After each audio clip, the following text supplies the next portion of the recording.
పండగ దగ్గరకు వచ్చింది, తొందరగా పెయింటింగ్ కంప్లీట్ చేయాలి. అబ్బా చాలా గణేషులు ఉన్నాయి ఇప్పుడు పెయింటింగ్ చేసేవి. తమ్ముడు అయిపోయినా? అన్న అయిపోయినాయి, ఇంకొన్నే ఉన్నాయి.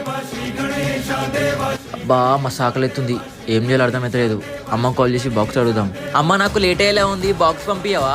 సరే పంపిస్తారా? సరే అమ్మా. ఏంటి వర్షం ఇంతలా పడుతుంది? అరే గాలి ఏంటి? ఇప్పుడు అమ్మ బాక్స్ ఎలా పంపిస్తుందో ఏమో. అన్న అమ్మ టిఫిన్ ఇచ్చింది, తినేసాయి. సరేరా. అమ్మ ఏం పంపించిందో? పులిహోర. కడుపు నిండా తినేసా. కాల్ వస్తున్నట్టుంది. హలో అమ్మా. అరే వర్షం బాగా వస్తుందిరా, బాక్స్ ఎలా పంపించాలి? బాక్స్ పంపించలేదా? లేదురా, పంపించలేదు. అంటే అమ్మా జై బోలో గణేష్ మహారాజ్ కి జై. వీడియోని లైక్ చేసి జై గణేష్ అని కామెంట్ చేయండి.